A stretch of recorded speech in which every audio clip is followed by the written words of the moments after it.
En la última sesión, y después de hacer una presentación amplia, necesariamente poco refinada, pero útil, creo yo, en su globalidad, de los movimientos migratorios que dislocaron el Imperio de Occidente en ese periodo muy turbulento de la segunda mitad del siglo IV hasta pues el fin del siglo V, centramos finalmente nuestra atención en San Agustín, que es, lo repetiré ahora, el personaje, digamos, con el que realmente se pone fin al periodo de la antigüedad, motivo por el que yo dudé en algún momento si no colocarlo dentro del bloque de legiones del cristianismo, pero con el que realmente se pone a su vez principio a una imagen sintética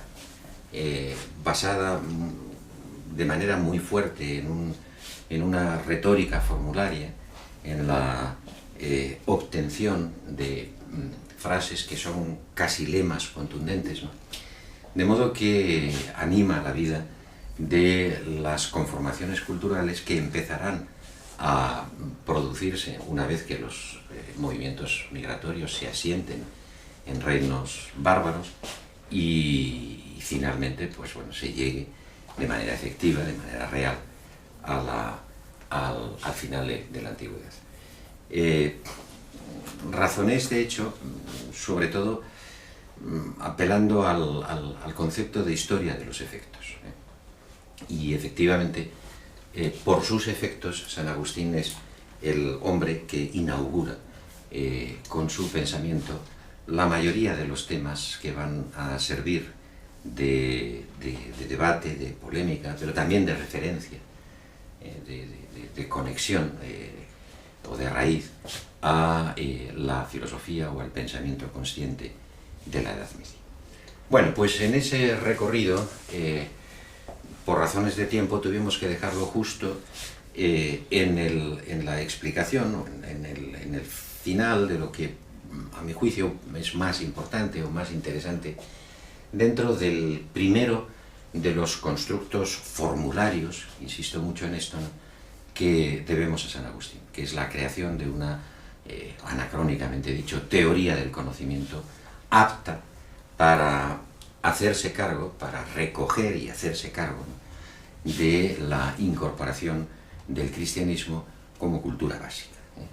No se puede olvidar que la época de San Agustín es la época del Concilio de Constantinopla y, por tanto, de la decantación, por así decirlo, del último de los procesos que llevan a la ortodoxia cristiana.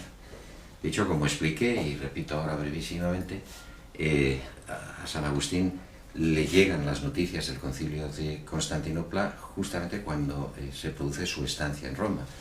El concilio era en 381, él llega a Roma en 386-87, y no pretendo sugerir oportunismo de su parte, pero lo cierto es que es en ese instante cuando se produce su conversión, su bautismo, su inmediata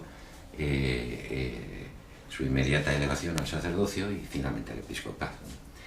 Bueno, pues todo el marco de su teoría del conocimiento está presidido por ese lema que va a ser un lema particularmente eficiente, particularmente efectivo, historia de los efectos, como digo, del credo ut intelligam, ¿no?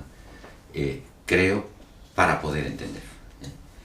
Y efectivamente mostré cómo la base profunda del pensamiento de San Agustín debe situarse en el hecho, en el reconocimiento ya a nivel sociológico de que la realidad social, la realidad comunitaria del imperio, en su doble vertiente, oriental y occidental, en la occidental con mayor motivo, puesto que es una sociedad que está siendo fuertemente agredida por pueblos bárbaros que por ello mismo son paganos, traen sus propias religiones, ¿no? Digo, una base sociológica que, sin embargo, ya desde el punto de vista institucional es cristiana. Por tanto, en San Agustín se cumple, antes que nada, la idea de pensar desde su base social correspondiente. Intenté explicarlo de una y otra forma, es la respuesta adecuada a la convalidación que ejecuta el Concilio de Constantinopla y que, bueno, pues tiene un periodo de despliegue de un siglo hasta que llegue el Concilio de Calcedonia, ¿no? Pensar desde la base social que ya es la realmente existente. Es decir, la fe es el factor que hace visible el mundo. Y por tanto, para comprender el mundo, pues es necesario operar desde la fe. Esta idea que marca uno de los supuestos que yo creo que hay que tener siempre en cuenta en la interpretación, supuesto que enuncié bajo un doble rótulo. El primero, muy hegeliano, que pensar es siempre pensar el presente, pensar la contemporaneidad, ¿no? Y que no se puede pensar al margen del contexto social en el que se produce el pensamiento. Se puede olvidar, pero bueno, el olvido es posterior siempre, pero no. Y se puede superar las fronteras del tiempo, esto es obvio, ¿no? Pero lo que no se puede es reconstruir el pensamiento sin tomar en cuenta que pensar es pensar el presente. Y segundo lema, tan importante como este, que pensar el presente quiere decir pensar la sociedad en la que estás. No vivimos en la naturaleza o en la selva virgen. Es más, el hecho de que en la historia del pensamiento haya habido filósofos que han imaginado una situación prístina, una situación previa, es precisamente la ideación de un instrumento para criticar a la sociedad. Estoy pensando en Rousseau, pero no solo en Rousseau. De manera que lo que importaba de la sesión última es marcar con toda la energía posible que el lema credo ut intelligam, ¿no? Creo para poder entender, no hace más que, insisto, de una parte tomar conciencia de la realidad social y en este sentido pensar el presente, es decir, reflexionar.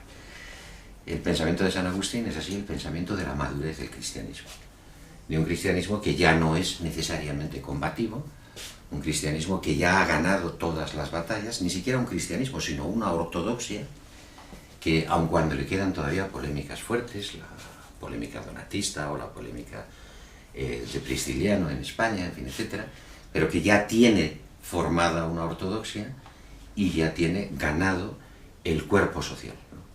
Que se manifiesta, por ejemplo, en el hecho de que también contemporáneo de San Agustín, al principio de su vida, pues Teodosio el Grande haya cancelado de manera definitiva la enseñanza pública del imperio, de modo que se haya cerrado la escuela de Atenas, se haya prohibido todos los signos de identidad del paganismo y la vida institucional, política y por tanto los elementos destinados a pregnar la sociedad ya sean todos enteramente cristianos.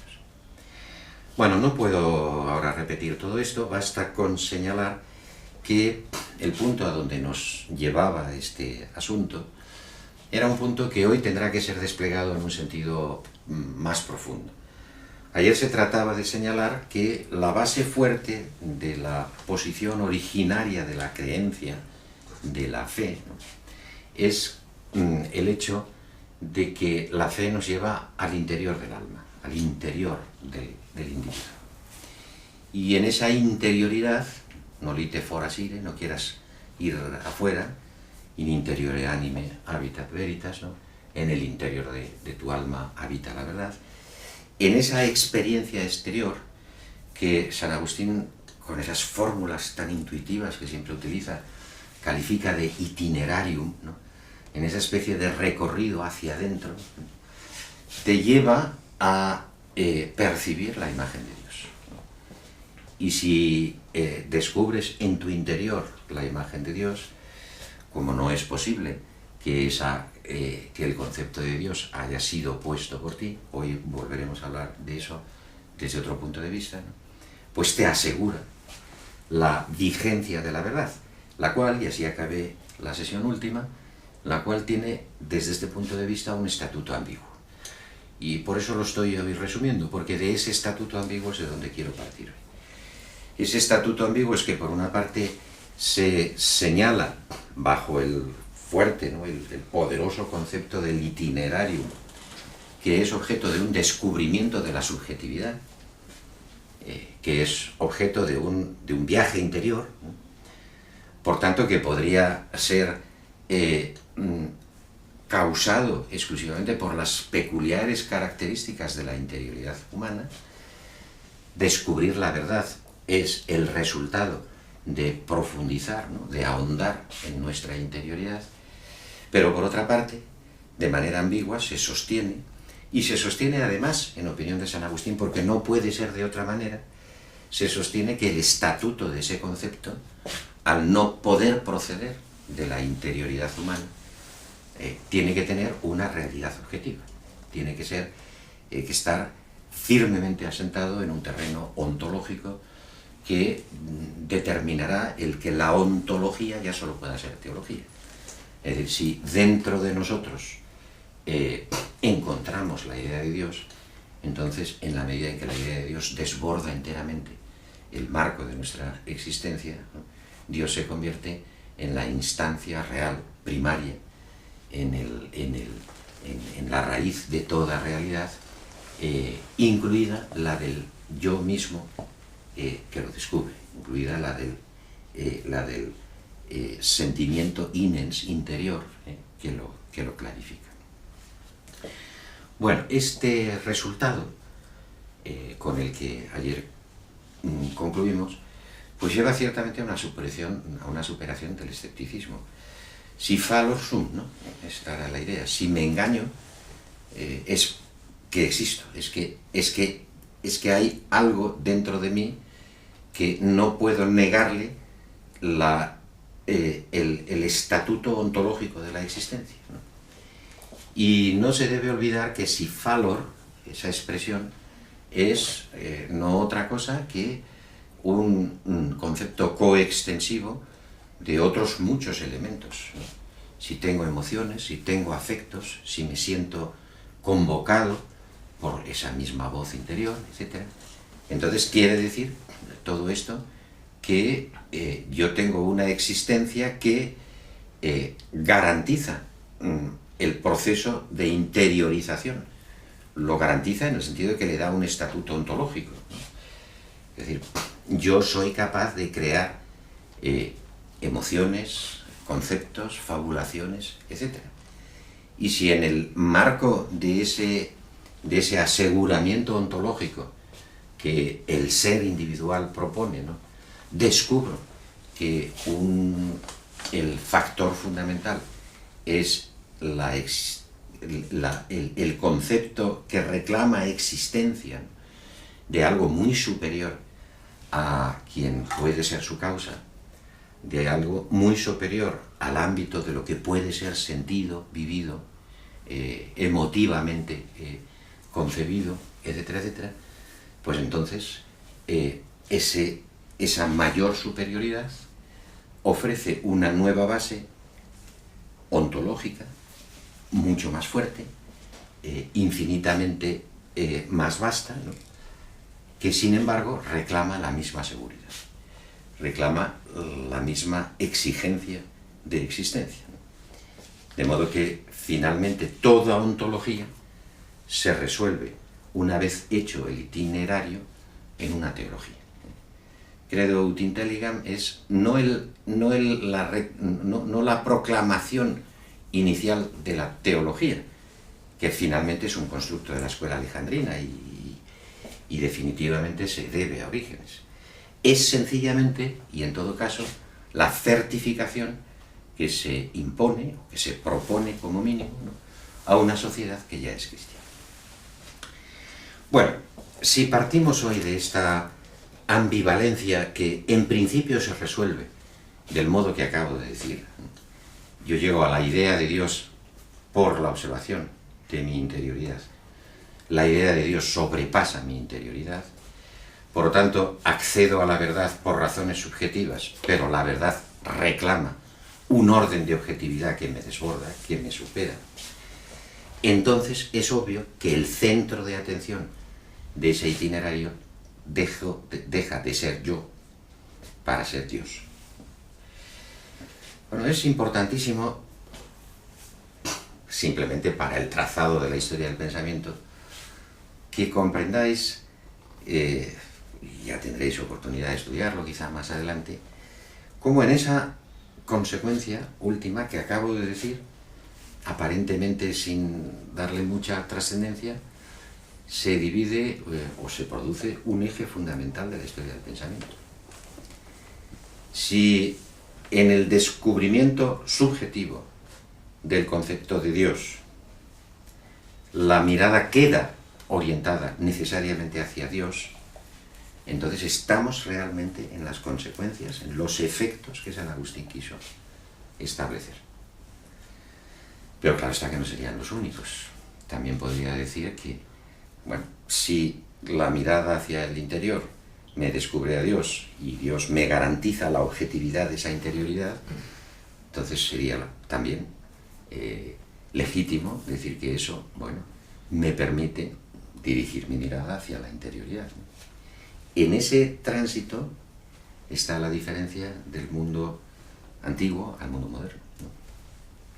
Descartes ha hecho el mismo itinerario que San Agustín, lo cual no es extraño, puesto que tuvo una educación profundamente agustiniana.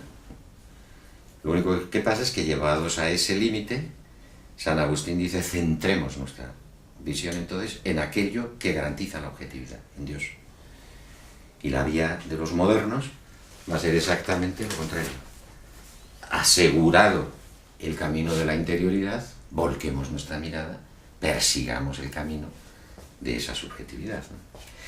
El tiempo del cristianismo es un tiempo objetivo. Es un tiempo objetivo. Los historiadores más perspicaces, más lúcidos de las ideas, han repetido esto de muchas maneras. Incluso bajo las condiciones de la escisión a las que hoy me voy a referir, el mundo que inaugura el cristianismo ya en sus efectos, ¿no?, o sea, finalmente el mundo de la Edad Media, va a ser el mundo de la teología, el mundo dominado por el estatuto teológico, no ontológico, sino teológico, de la realidad, por el reconocimiento, mejor dicho, de que la realidad tiene un estatuto que depende enteramente y en todo de Dios. Nos ofrece la imagen de un mundo objetivo, de un mundo objetivable, de un mundo en el que el criterio de realidad, ¿no?, se va a imponer al de cualquier otra consideración. Hasta tal extremo que uno de los problemas básicos de la Edad Media va a ser exactamente el de determinar, bueno, cuando ya reconozco la conceptualización objetiva, reconocerle si existe o si tengo que pensar en otra cosa, es decir, el problema de los universales. Pero en fin, todavía es pronto para hablar de esa cosa. Lo que ahora intento señalar es solamente cómo, llevados a ese borde ambiguo, en el que un ejercicio de interiorización nos permitiría continuar en ese trayecto interior y asegurar, sobre la base de la conciencia humana, el conocimiento, en San Agustín lo que hace es un rebote, también implicado en su mismo planteamiento, para preguntarnos entonces cuál es la naturaleza de aquello que finalmente estatuye, ¿no?, la objetividad de la verdad, la independencia de la verdad. Por eso no es extraño que, a partir del punto en que lo dejamos en la última sesión, la obra de San Agustín recorra tres caminos, que son los que van a dar lugar a nuestra clase de hoy. En primer lugar, preguntarse por cuál es la naturaleza de ese Dios que es coextensivo de la verdad, ¿no?, que es lo mismo que la verdad pensada objetivamente, que es, por tanto, la raíz secreta de todo lo existente, hasta tal punto que todo lo existente puede ya decirse que queda reafirmado en un ámbito ontológico cuya dimensión última es propia de la naturaleza de Dios. Dicho de otras maneras, de otra manera, es lógico que a partir de ahí uno se pregunte directamente por cuál es la naturaleza de Dios, ¿no?, y que esa pregunta nos lleve directamente a expresar o o a dar una explicación de lo real. No hay realidad sin Dios, ya es imposible ni siquiera concebirla. Esta es la primera vía que exploraremos. Después, es obvio que explorada la vía de Dios, se plantea San Agustín, y conste que este segundo punto es el que menos importancia tiene en su sistemática, pero no es pero es demasiado listo San Agustín como para no comprender que esta pieza es necesaria. A partir de ahí habrá que dar una explicación del mundo real, o sea, habrá que dar una explicación de la naturaleza, pero claro está, el decisivo será el tercer recorrido, ¿no? Porque si finalmente hemos descubierto a Dios desde una exploración del individuo, la posición de ese individuo que de manera instrumental ha servido de mecanismo para el descubrimiento de Dios, su posición en la naturaleza, en la realidad, segundo de los itinerarios que he mostrado, resultará de tal importancia que en él, en ese nexo, precisamente en ese punto, el punto en el que el mundo debe ser pensado como mundo de los hombres, se establezca el aspecto fundamental del asentamiento o de la fundamentación de la teología y de la teoría de la naturaleza. Bueno, pues vamos por orden, no perdamos más tiempo y tratemos de escrutar las ideas de San Agustín desde esa triple perspectiva. Conste que de esa triple perspectiva la que más me va a interesar por razones estratégicas es la última, pero no solo a mí, también a San Agustín. Es decir, que si uno compara el número de páginas dedicada a la teología teórica, por así decirlo, y no digamos nada a la filosofía de la naturaleza, que son muy pocas, en relación con las que dedica a la ética y a la política, o a las que dedica a la filosofía de la historia, o a las que dedica, por decirlo en fin, de una manera más brutal, a la consideración de la función del hombre en la realidad, en el mundo. Pero, si uno compara, pues resulta que esta tercera parte es la que también propone una mayor atención al propio San Agustín. De manera que no voy a hacer una reconstrucción interpretativa, o será mínimamente interpretativa, porque de hecho el propio San Agustín, de manera que no puede pensarse más que en una forma intencional, ha entendido que todo el triple sistema explicativo que propone va orientado hacia su posición final, ¿no? Hacia la función de analizar la estructura funcional del hombre en el contexto de su sistema. Por lo que se refiere a la idea de Dios, pues San Agustín incorpora el neoplatonismo origeniano, casi trasladándolo mecánicamente muchas veces, pero evitando a toda costa las dificultades o las polémicas en las que naufragó en cierta medida, podría decirse, ¿verdad?, el pensamiento de Orígenes. No es San Agustín hombre a quien le guste polemizar. Cuando polemiza, dogmatiza, es decir, le gusta polemizar, pero desde posiciones, digamos, lo suficientemente fuertes como para quebrar el principio de igualdad de la discusión. No hay un solo texto en San Agustín en que, como sí lo hace el pobre Orígenes, en el que haya una especie de igualdad en las posiciones, ¿no? Él siempre está por encima, ¿no? Entonces utiliza, digamos, una estrategia de la auctoritas en todos aquellos textos polémicos que hemos conservado de él, que son muchos, ¿no? Por lo tanto, en lo que se refiere a esta incorporación del neoplatonismo cristiano, hay que, bueno, pues apelar realmente a algunos adjetivos que se imponen. Es un neoplatonismo simplificado, por una parte, es un neoplatonismo no polemizante, ¿no? Y es un neoplatonismo que se ajusta perfectamente a la ortodoxia cristiana ya establecida, a la ortodoxia eclesiástica, ¿no? A la ortodoxia definida por la historia de los dogmas y por los concilios. De manera que es un neoplatonismo que salva el primer escollo, la primera dificultad en la que de alguna forma había encallado Orígenes. Es un neoplatonismo no emanantista. Uno se puede preguntar cómo puede ser un neoplatonismo y no emanantista. Bueno, como somos cristianos, pues estamos tan acostumbrados a no hacer esta pregunta, ¿no? Y a decir, no, San Agustín, para San Agustín todo procede de Dios en una serie, en una sucesión, ¿no?, de exactamente igual que en Plotino, pero es creacionista. Y bueno, como somos cristianos, como nuestra cultura o nuestra memoria cultural no parece problematizar este asunto, no nos damos cuenta que en realidad esto involucra un problema de coherencia en el pensamiento de San Agustín. No se puede ser simultáneamente plotiniano y creacionista, es imposible.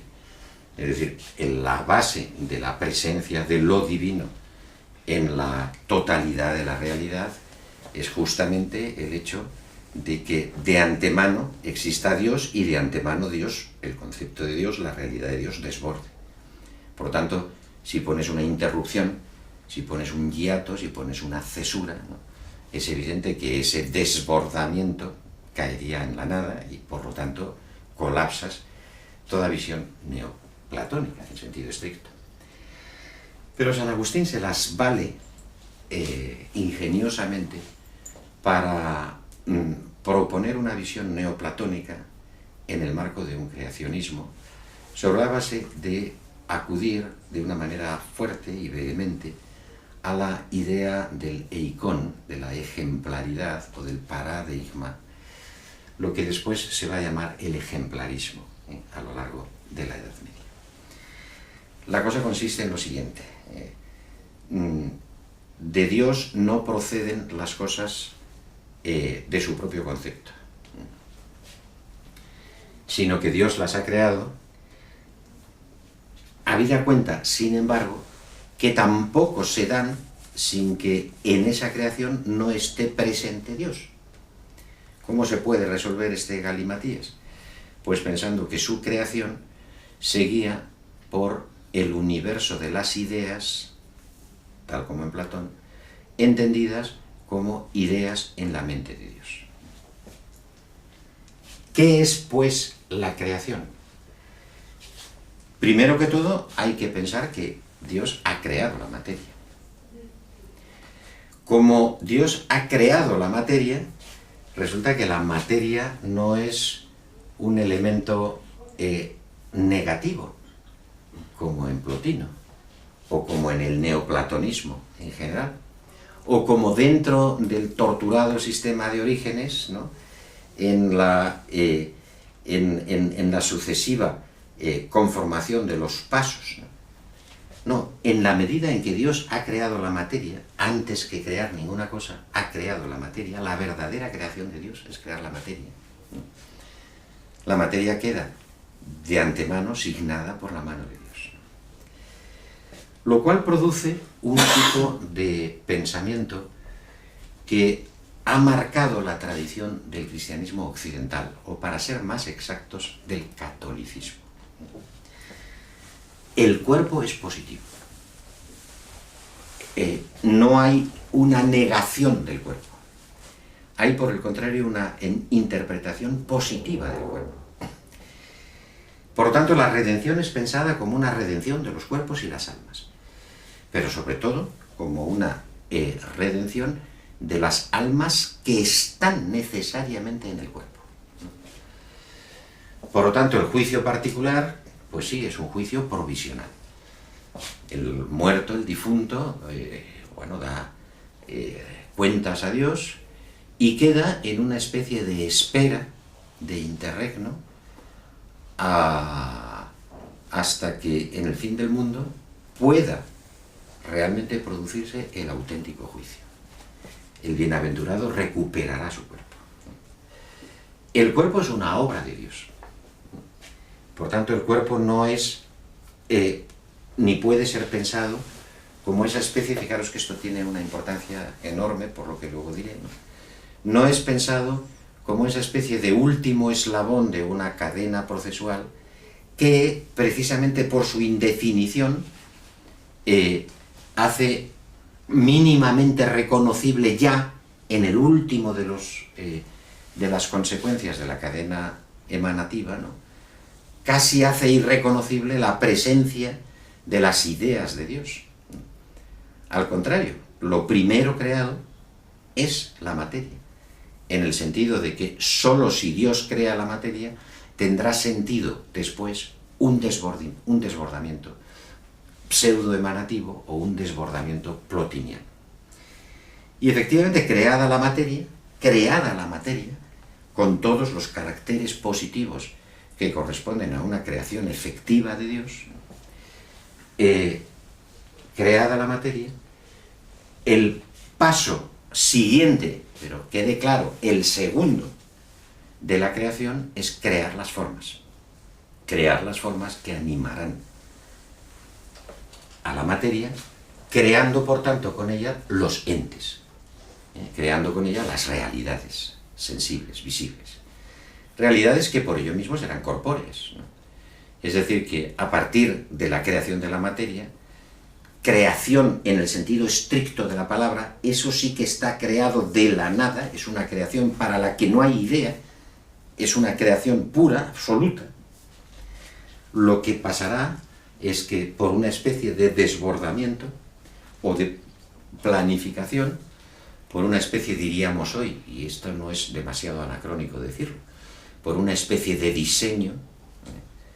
De hecho, las teorías de diseño en el neodarwinismo, digamos, religioso actual, es de cuño muy agustiniano, por una especie de desbordamiento de las ideas de Dios sobre la realidad ya creada que es la materia, o dicho de otra manera, operando plotinianamente a partir de un supuesto que no es ni puede ser plotiniano, que es la de la creación positiva de la materia, se irán informando los seres sensibles, las diferentes especies. Incluso San Agustín avanza más y dice que esas diferentes especies son objeto de cambio y modificación, ¿no? Porque Dios lo que les transmite, y ahí el esquema es totalmente de descenso, o sea, esquema plotiniano, ¿no? Lo que le transmite son las raciones seminales, ¿no? O sea, unas especies de semillas que llevan virtualmente en el sentido de la racionalidad querida por Dios. Todo esto va a tener su traducción después en la filosofía de la historia y en la ética, como vamos a ver inmediatamente, ¿no?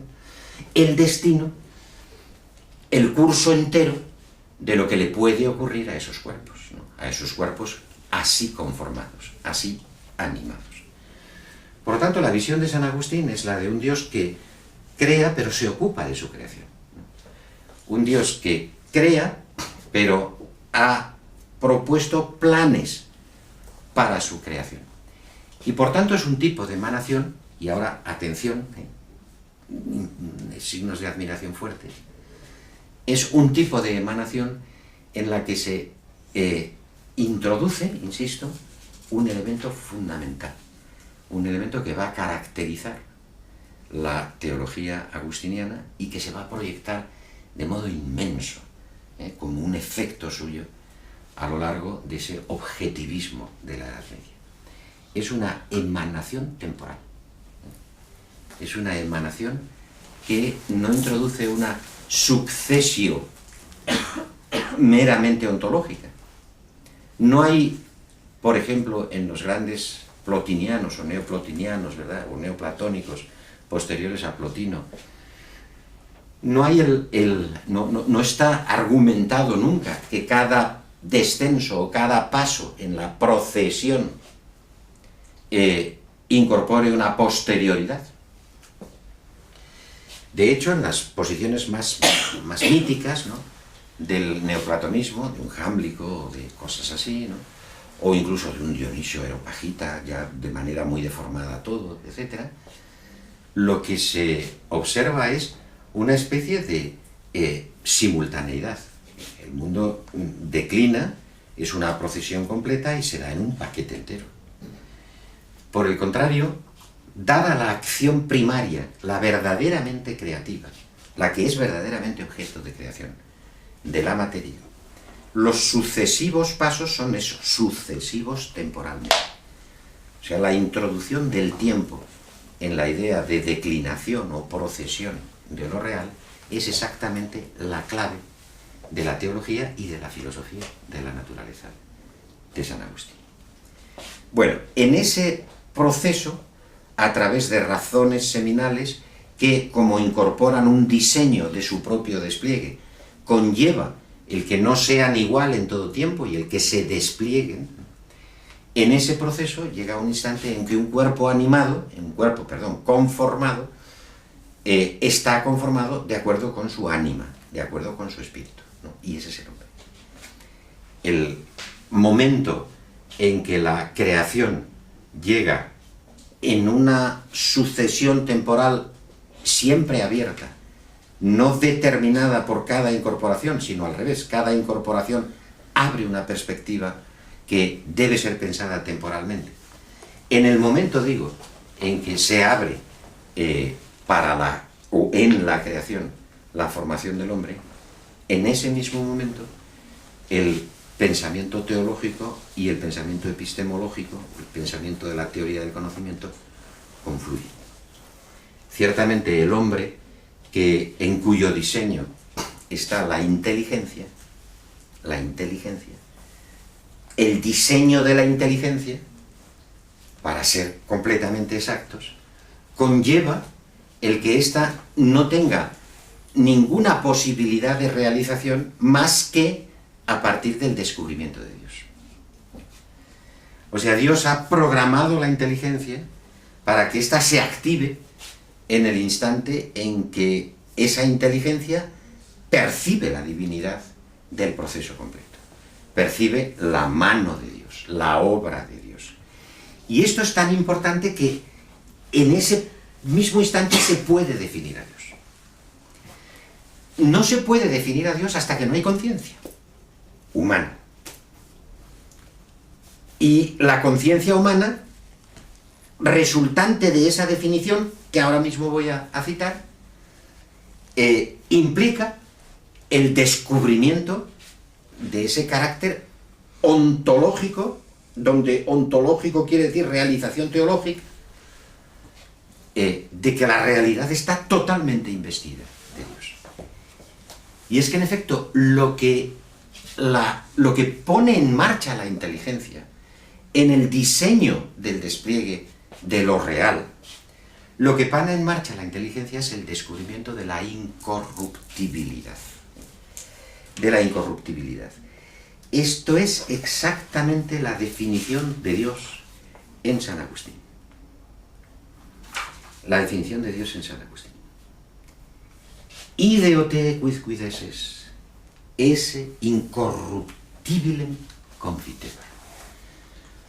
Por lo cual confesaré que tú, quien quiera que seas, eres incorruptible. No hay inteligencia hasta que no se produce este golpe de efecto. La inteligencia es finalmente un diseño de lo real para llevarte a este descubrimiento. Que todo a mi alrededor es corruptible, incluyéndome a mí, que lo pienso. Y sin embargo, tendré que confesar cuando miro al interior de mi conciencia que es al mismo tiempo todo ello fruto de una visión incorruptible o de una creación incorruptible. Por eso Dios es la entidad incorruptible, y la entidad incorruptible, aquello que no nace ni muere, pero que sobre todo no perece jamás, aquello que San Agustín dirá evocando la Escritura, que sirve de alfa y omega, de principio y fin, de límite anterior y posterior de la temporalidad de la emanación o de la pseudoemanación que pone en marcha. El hecho de que se produzca ese reconocimiento de cómo lo incorruptible es el principio que preside un mundo corruptible, un mundo en el que todo es corruptible, eso es lo que en el diseño divino pone en marcha la inteligencia. La inteligencia es fruto de este descubrimiento, de este alumbramiento. Y efectivamente este alumbramiento lo que nos lleva es a notar los conceptos universales necesarios, las razones eternas, las verdades eternas, que se producen en el curso de lo corruptible, en el curso de lo que es susceptible de degradación y de muerte. De manera que, como veis, por un bucle perfectamente programado, perfectamente razonado y argumentado, ¿no? Lo que habíamos indicado en la teoría del conocimiento, el descubrimiento de Dios como la condición de posibilidad de que haya inteligencia, resulta no ya confirmado, sino de ninguna otra manera hecho explicable, por así decirlo, que bajo la condición de la mirada hacia lo real, en la que subyace de manera necesaria la idea de lo incorruptible, o sea, la idea de Dios. Este es el sostén de nuestros conceptos.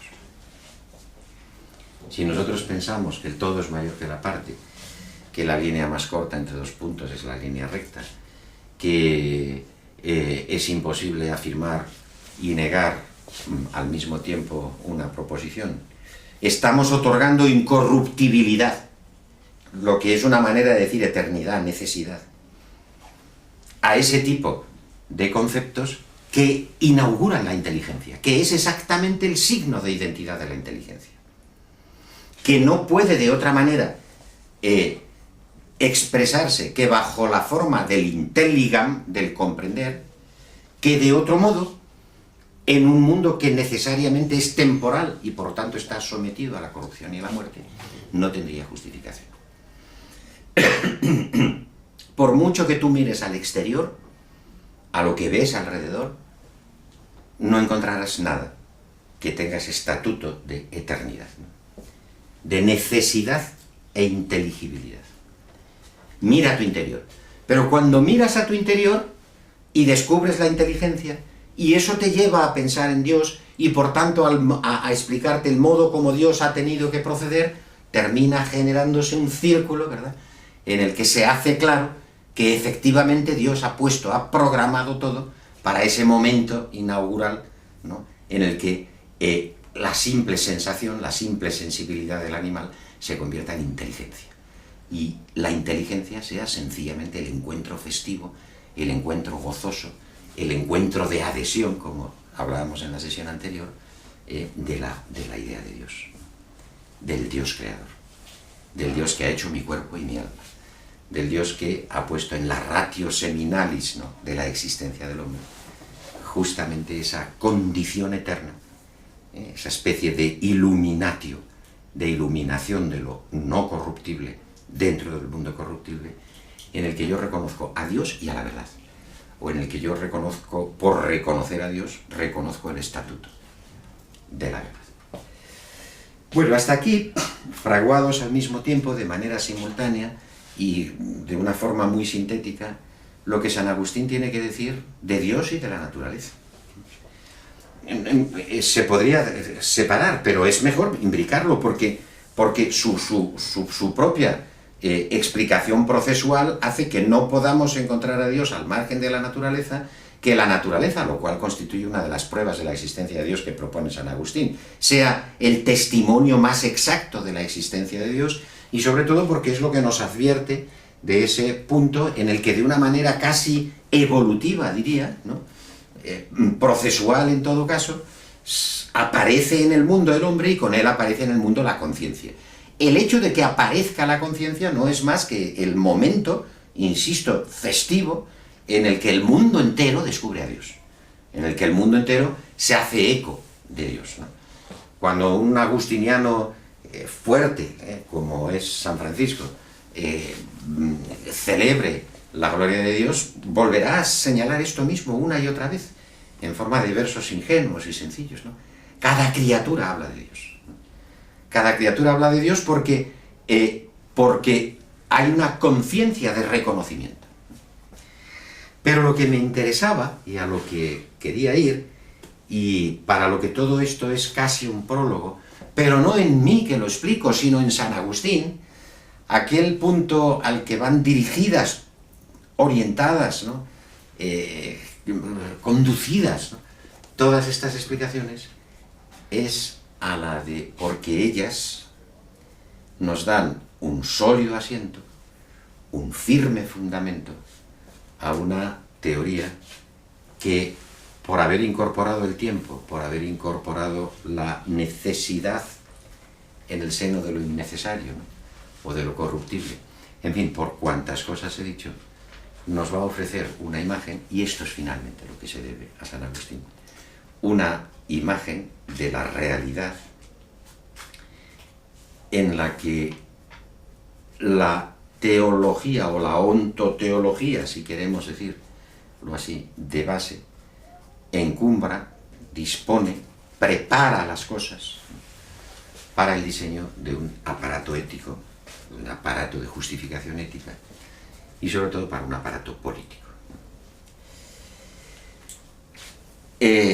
San Agustín ha escrito de esto último en muchas ocasiones.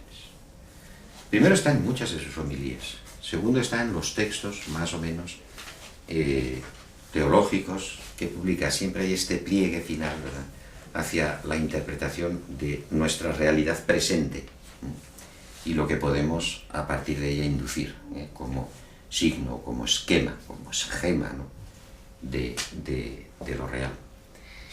Pero tras el saco de Roma de Alarico en 410, se le convierte en una exigencia básica, en una exigencia, digamos, de justificación básica. Por lo tanto, lo que ahora voy a decir es exactamente, no solo está, como digo, repartido en muchos escritos. Sobre todo, hay que incorporar aquí los escritos de Libero Arbitrio, que son dos, uno de época más o menos juvenil, pero ya cristiana, ya que si hay textos precristianos no los hemos conservado, y otro un texto de madurez. Hay dos de Libero Arbitrio, ¿no? Pero, aparte de otros muchos escritos, esto es lo que va a formar sistemáticamente parte de esa obra con la que culmina el pensamiento de San Agustín y que es uno de los grandes monumenta, ¿no?, no solo de su pensamiento, sino también de la inauguración de esta imagen nueva del mundo que terminará conformando el universo medieval, que es la ciudad de Dios. La ciudad de Dios es un texto extraño, es un texto, en primer lugar, defensivo. Os recuerdo una vez más, perdonadme lo pesado que soy a veces, Constantinopla había sido en 381, Alarico toma Roma en 410. Constantinopla significa el punto de partida oficial de la cristianización del imperio. Entre 381 y 394, momento en que muere, o año en que muere Teodosio el Grande, tienen lugar las prohibiciones del paganismo. Hay muchos ecos, hay muchos textos paganos en los que se avisa de que el imperio está perdido, de que ha perdido la protección de los dioses y por tanto serán castigados. Y mira tú por dónde se produce, de hecho, el castigo. Alarico, al nombre de los godos, pues entra en cuña en Italia, no hay manera de detenerle y somete a...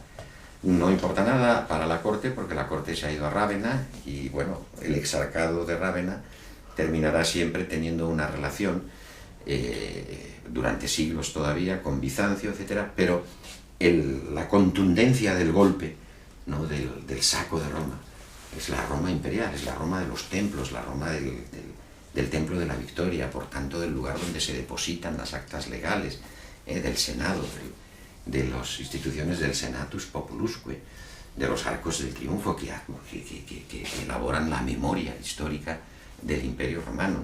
Pensad que Bizancio se sigue llamando Imperio Romano, Bizancio, y que a partir de la herencia de Teodosio, con Arcadio y Valentiniano III y demás, terminará siendo un imperio propio y con características específicas, y sin embargo se sigue llamando Imperio Romano, vuelvo a decir, ¿no? Quiero decir que el impacto de la toma de Roma fue realmente inmenso. Es como si ahora del estilo de las Torres Gemelas de Nueva York, pero ahora imaginaros que en vez de ser las Torres Gemelas es que un comando islamista, ¿verdad?, ocupa Nueva York, ¿no?, o ocupa Washington y se coge el Pentágono o algo así, ¿no? Pues el mundo se acaba, ¿no?, ciertamente. Pues de ese tipo de imaginería es, ¿no? Entonces, para San Agustín es muy importante el señalar cómo Dios no es responsable, cómo no se puede achacar a Dios los males del mundo, y cómo por tanto hay que exonerar a Dios, ¿no?, frente a la acusación de los últimos paganos, que claro está, de manera clara están diciendo: lo veis, ya os lo habíamos advertido. Lo que ocurre es que, como todo en la obra de San Agustín, aquello que es fuente ocasional de una argumentación se convierte en lema y en fórmula primaria, ¿no?, de una gran intensidad. Y por lo tanto, San Agustín aprovecha la concepción de este libro, de la Ciudad de Dios, un libro que se despliega en 14 libros, una obra muy amplia, por lo tanto, para desarrollar toda una filosofía de la historia, que no es más que la contraparte, la cruz, de la cara teológica a la que acabamos de dedicar nuestra atención. En esa cara teológica ya habíamos visto que la pseudoemanación, o sea que el creacionismo neoplatónico, cosa que es, para nosotros no es problemática, pero que es realmente un concepto muy tensional, muy contradictorio, y que es resuelto de la manera que he dicho. Pensad que ahí hemos visto cómo la procesio, la sucesiva, el sucesivo desbordamiento de las ideas ejemplares de Dios que pregnan la materia, que es el objeto de la creación, han introducido o ha introducido el concepto fundamental de tiempo. Pues bien, la Ciudad de Dios va a aprovechar la necesidad de una defensa de Dios. Desde este punto de vista es una teodicea, de una defensa de Dios frente a los acontecimientos históricos y por peraltación frente a la existencia misma del mal de los tiempos, para convertirse en una teología de la historia, o si se quiere, en una ontología de la realidad desde el punto de vista temporal, desde el punto de vista de la estructura de la temporalidad. Bueno, la idea no es agustiniana, la idea de confrontar dos ciudades en realidad es una idea estoica. Tenemos en el testimonio de Ticomio, que bueno, precede a San Agustín mucho, que es un estoico, la definición más, es un estoico cristiano, quiero decir, la definición más clara del origen de la idea agustiniana. Ecce duas civitates, existen dos ciudades, unam Dei et unam diaboli, una de Dios y otra del diablo. Lo que pasa es que el estoicismo elaboraba esta confrontación entre la ciudad de Dios y la ciudad del diablo, lo elaboraba en un sentido político específico, que ya hemos visto en estas lecciones. De una parte está la ciudadanía del Estado, y eso es la ciudad del diablo, fruto donde anida pues la perturbación, la inquietud, ¿verdad?, etcétera, etcétera, y donde la posición del estoico es la de una aceptación de la ley del Estado, dejando un margen de autonomía espeso a la libertad de su conciencia, y frente a la ciudadanía del Estado está la ciudadanía del mundo, la cosmópolis, la idea de que somos ciudadanos del mundo, es decir, que no estamos constreñidos por ley alguna que no sea la ley de nuestra interioridad, ¿no? Esta idea estoica es una idea que operó fuertemente sobre la conciencia cristiana en la forma en que el estoicismo siempre estuvo pregnando la moral cristiana desde el siglo II o siglo III después de Cristo, ¿no? Es decir, desde los primeros momentos de la constitución del cristianismo. San Agustín la retoma, digamos, como todo en San Agustín, de una manera espléndidamente oportunista, es decir, de una manera en la que el oportunismo se convierte realmente en una posición sólida de su espíritu para elaborar una especie de, por una parte, defensa de Dios. Dios no es responsable del mal, en la forma que ahora diré, y para elaborar a su vez, de otra parte, una doctrina de la salvación. Una doctrina de la salvación. Bueno, en esa doble elaboración, de una parte no podemos responsabilizar a Dios de los males del mundo, de otra parte, en cualquier caso, en Dios se encuentra el plan de una doctrina de la salvación. Elaborar estas ideas es lo que, desde el trasfondo de la teología que acabo de explicar, es lo que marca los parámetros exactos en los que hay que estudiar la ciudad de Dios. Parámetros exactos, digo, no sin advertir que de todas maneras la ciudad de Dios ha dado lugar a varias interpretaciones que, en fin, si tuviéramos tiempo, si estas fueran unas lecciones eruditas, pues tendríamos que pararnos en ello. Lo que más me importa señalar es lo siguiente: la inmensa sorpresa que nos produce la ciudad de Dios de San Agustín, porque de manera subrepticia y no advertida, con esos golpes retóricos vehementes que San Agustín, como todos los grandes personajes, en fin, fundadores de la historia, introduce sin advertencia alguna, resulta que la ciudad de Dios misteriosamente son 3 ciudades, no son 2. Esta es la sorpresa sorpresa que vamos a ver ahora, que es que es un artefacto pensado de antemano. Es decir, la sorpresa consiste en que la doble ciudad, la civitas Dei, civitas diaboli, necesitan necesariamente la elaboración de una tertia civitas, de una tercera ciudad, que de alguna forma va a servir de mediación y en este sentido va a ser capaz de engendrar una historia de la salvación en el interior de la historia humana, en el interior de la realidad entendida bajo la estructura de la temporalidad. La ciudad de Dios, la civitas Dei, civitas spiritualis, también en otros momentos, ¿no? O también llamada la Jerusalén celeste, ¿no? La Jerusalén caelestis, es sencillamente la ciudad donde habitan las almas de los elegidos. La ciudad que nos espera a los que seremos salvados. La ciudad de los santos, por lo tanto. La ciudad que representa el marco ideal en el que las ideas de Dios sirven de ejemplares, de exempla o de eikona para el desarrollo del mundo. Puesto que en la cabeza de Dios anida un diseño para la conformación de la materia, que es lo que ha sido objeto de creación, ¿no? Pues en ese diseño está incorporado todos los salvados, que son los que cumplen exactamente con las condiciones mismas del diseño. Por lo tanto, la ciudad de Dios es una ciudad mística. Es la ciudad de los elegidos, la ciudad de los salvados. Y, atención, no es ni puede ser ninguna ciudad terrenal. No es la ciudadanía del mundo, como en los estoicos.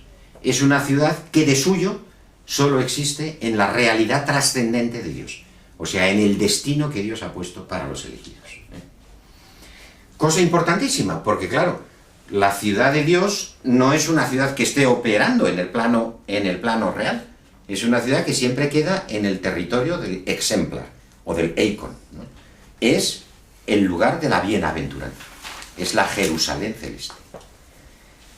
Por lo tanto, la ciudad diaboli, la ciudad terrenal, la ciudad corpórea, como lo dice en algunos textos, ¿no? En algunos párrafos, resulta que tiene que recoger la totalidad de lo que ocurre históricamente, la totalidad de lo que ocurre realmente.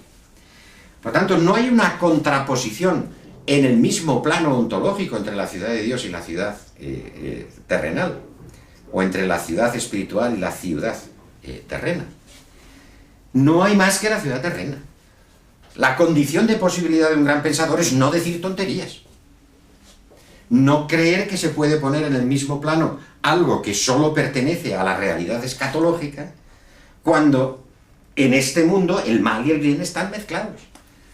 Cuando cualquier descripción que pretendiera indicar que en el mundo existe o rige una ciudad celeste, como por ejemplo en algunos pensadores escatológicos señalan a la Iglesia, sería el hazme reír. También en la propia Iglesia, a la que ahora voy a referirme, existen buenos y malos. Hay malos papas, hay sacerdotes corruptos, hay dominio de la concupiscencia, etcétera, etcétera. No hay más ciudad que la terrestre.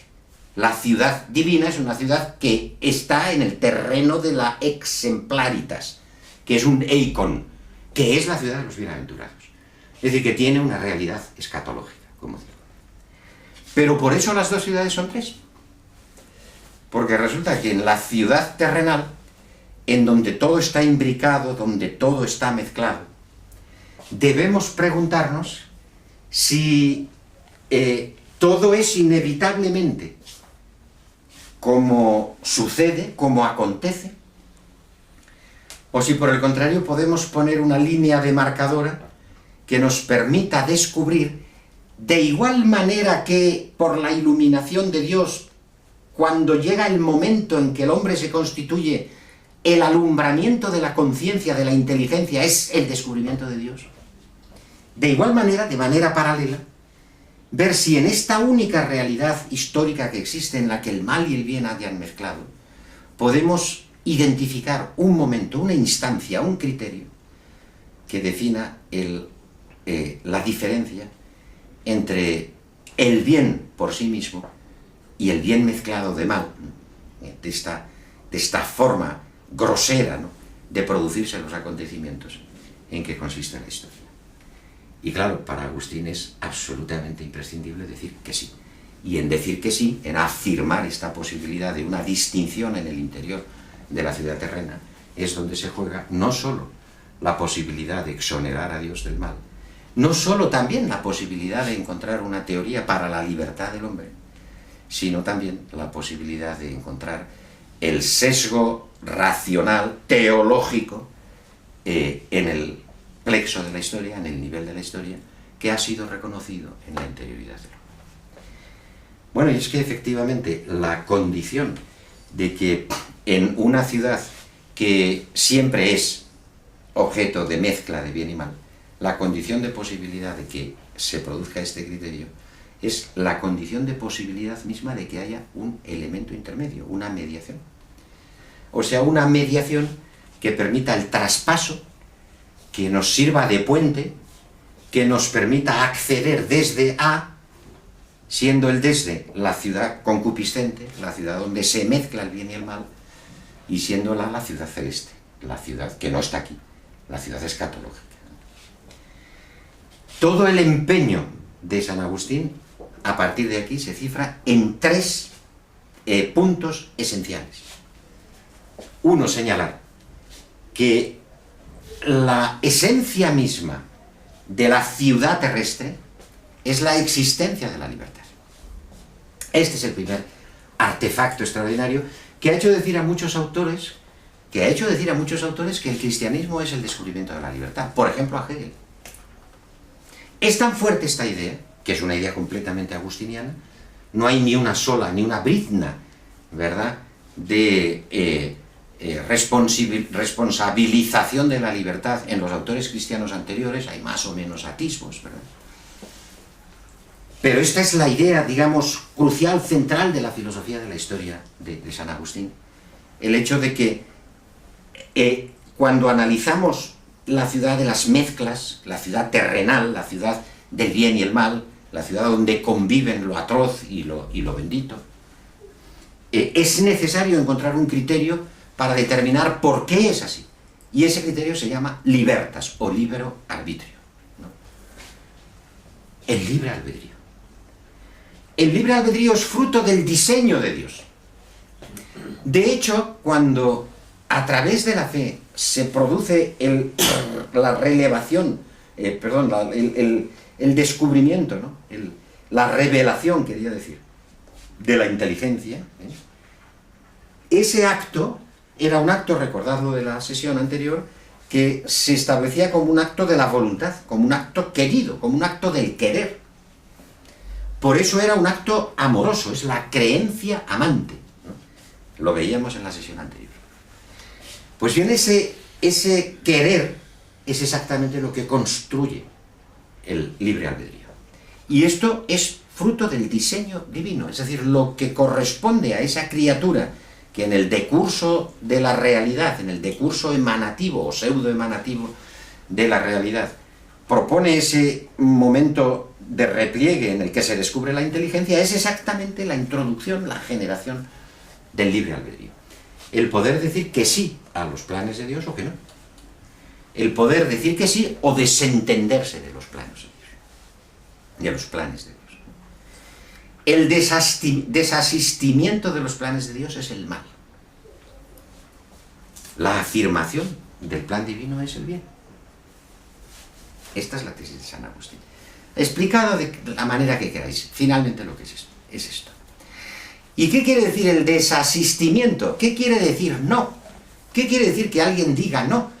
Quiere decir que hace algo positivo, es decir, que pueda, que tenga en su contexto algo para una elección negativa. San Agustín lo que dice es cuando se dice no, no se elige nada. Lo que se elige es no decir sí.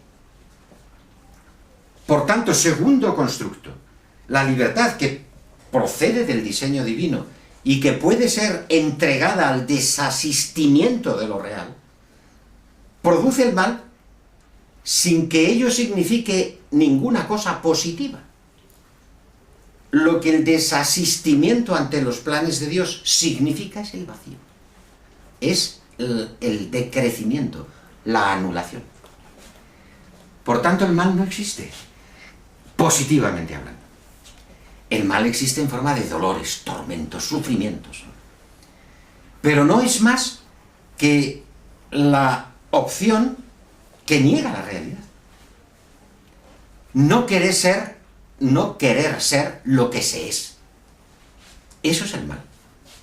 Y eso es una opción del libre albedrío que no construye ninguna positividad. Yo, cuando hago sufrir a un semejante, por ejemplo, no estoy eligiendo con ello una afirmación de algo positivo, dice San Agustín. Lo que estoy es sencillamente desentendiéndome de lo que está inscrito en la realidad, ¿no? Que es, por ejemplo, la ayuda mutua, que es, por ejemplo, la preservación del medio, que es, por ejemplo, la caridad, etcétera, etcétera, etcétera. Por tanto, si el primer artefacto es la introducción del libre albedrío como aquel constructo que permite comprender el diseño divino que pone en marcha el descubrimiento de la inteligencia, el segundo artefacto señala que el mal es no proceder de acuerdo con la inteligencia. Es decir, el mal no es más que negarse al descubrimiento de Dios, que negar a Dios. Negar a Dios es negar la racionalidad. Negar a Dios es negar absolutamente los planes que Dios ha inscrito en sus rationes seminales. Negar a Dios es negar el diseño de la historia. Claro que si esto es así, entonces todo parece dirigido. Perdonadme que haga un pequeño inciso, pero no puedo soportar mi propia necesidad de decirlo. Claro, quienes se quedan aquí, y aquí se han quedado mucha gente, por ejemplo, aquí se han quedado todos los existencialistas del siglo XX, los cristianos, aquí se ha quedado Gabriel Marcel, aquí se ha quedado Paul Claudel, ¿no? Hay una generación, la generación de los 30, François Mauriac, etcétera, de grandes novelistas y pensadores, que, por ejemplo, Paul Claudel en Le Soulier de Satan, ¿no? Él recuerda las palabras de la ciudad de Dios: ama y haz lo que quieras, ¿no? Y un recuerdo muy tramposo, porque aquí ama quiere decir di que sí, es decir, asiente a la inteligencia y por tanto al descubrimiento, a la revelación de Dios. Si tú te quedas aquí, te sale un San Agustín simpático, un San Agustín de raíces, digamos, muy existencialistas. Finalmente el hombre es ese pliegue de la libertad, no es más que eso. O sea, ese momento en el que en el desarrollo pseudo-emanativo, no emanativo porque es creacionista, ¿no?, pero de desarrollo o de despliegue de lo real, hay un momento en que se produce una regurgitación, en que hay una especie de remolino de la realidad que está producido en el diseño divino precisamente por la idea de libertad. Y esto nos produce un cierto estremecimiento, ¿no? En nuestras manos está realmente decir que sí o decir que no. También llama la atención el hecho de que el mal pueda ser excluido, ¿verdad?, como concepto, mediante la idea de que es meramente la negación, el apartamiento. Sí, pero es que no es así, San Agustín. Ya termino. No es así. Nos falta el tercer elemento, el más importante, el verdaderamente impactante, ¿no? Aquel al que se dirige todo eso. Claro está, si la ciudad terrena es esa mezcolanza de bien y mal, en donde el sufrimiento no es más que el producto de la negación de Dios, la actitud que no descubre o que no quiere dar justicia a la inteligencia, entonces, si esto es así, llega el momento de la obligación de que sobre esa ciudad se construya una tercera ciudad, no tercera, puesto que es una filtración de esta misma segunda, que sirva de mediación y cuyo propósito y objetivo único es la represión. Es la represión. Este es el texto que os quería leer, es el texto decisivo,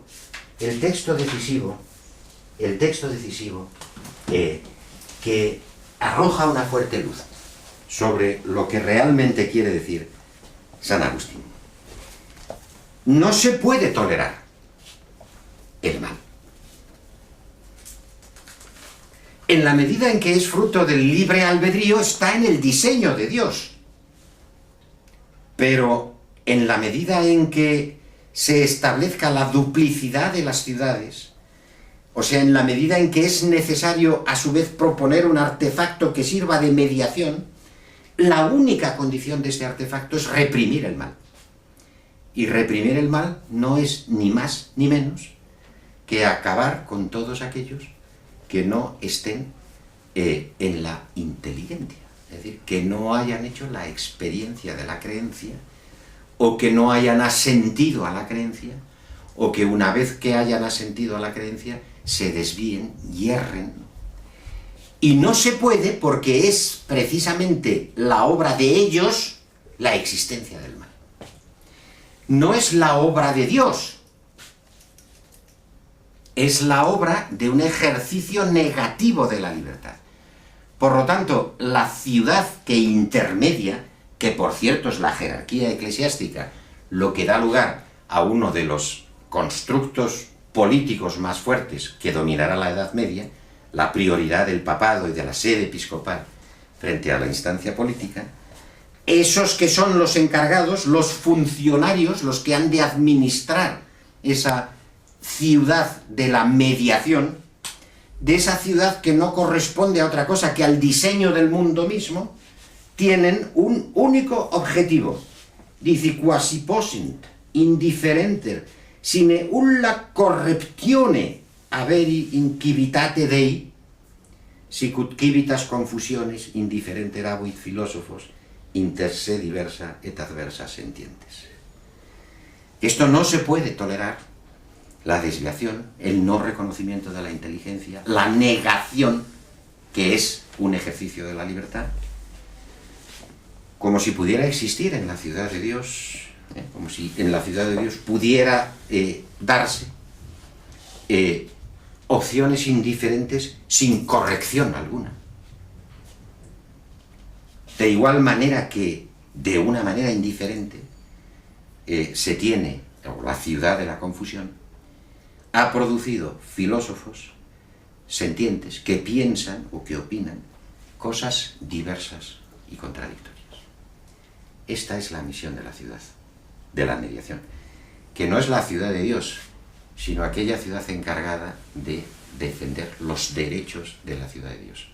Es decir, que la Iglesia está pensada para que no nos equivoquemos en el ejercicio de la libertad, para que no neguemos el valor de la inteligencia, para que efectivamente se produzca el ejercicio del creda, o credere, ut intelligam, ¿no? Y esto implica, como no puede ser menos, que corresponde al poder espiritual de la tierra el desvelar y ejecutar y llevar a cabo los planes de Dios sobre el mundo. Esos planes de Dios sobre el mundo son la providencia. Y esta es la pieza última, aquella que corona el sistema agustiniano, ¿no? La emanación o pseudoemanación, ¿no?, en la medida en que está estructurada cronológicamente o está estructurada de acuerdo con la estructura del tiempo, es un diseño a largo plazo de los planes de Dios. Esos planes son la providencia, lo que Dios ha visto de antemano. Eso que Dios ha visto de antemano tiene que tomar en consideración, de hecho necesariamente lo toma, el ejercicio del libre albedrío por parte del hombre. Y ese es el momento de la redención. A mí, cuando explico estas cosas, os tengo que asegurar, perdonad por la teatralidad, que yo me estremezco. San Agustín interpreta la redención como un momento represivo. Cristo ha venido a este mundo. Lo que explica la redención es exactamente la creación de ese artefacto de mediación que va a hacer por fin posible el que el hombre no siga equivocándose. O sea, el que el hombre no haga un uso negativo de su libertad como mecanismo de previsión de que el mal no se introduzca. Así que una historia sin mal es la historia de la dominación completa de la institución cristiana, o que representa el cristianismo, y esa es exactamente la finalidad, el objetivo, el proyecto de la redención, la fundación de la Iglesia. Toda la redención, que en San Pablo venía presidida por la idea de la escatología inmediata, de la conversión, en San Agustín se transforma en la idea de la fundación de la Iglesia y de la creación de un instrumento que no tolere que se produzca mediante corrupción, mediante la corrección del curso de los tiempos. Por eso San Agustín está en la base no ya solo de la teología medieval, sino de la institución del papado.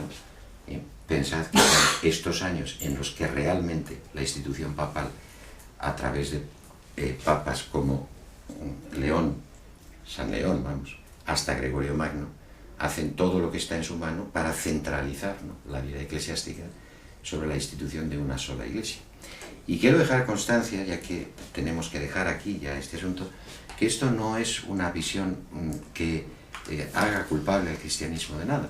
Al revés, al cristianismo ahora se le abrían siglos de necesaria lucha, de necesaria incorporación a la cultura de pueblos bárbaros, de pueblos salvajes, de pueblos sin leyes, de manera que es la Iglesia quien incorporó realmente a las tradiciones del derecho romano y a los esquemas de una cultura en cualquiera de las formas que se quiera pensar, menos lesivas o más justas, ¿no?, a una enorme cantidad de pueblos.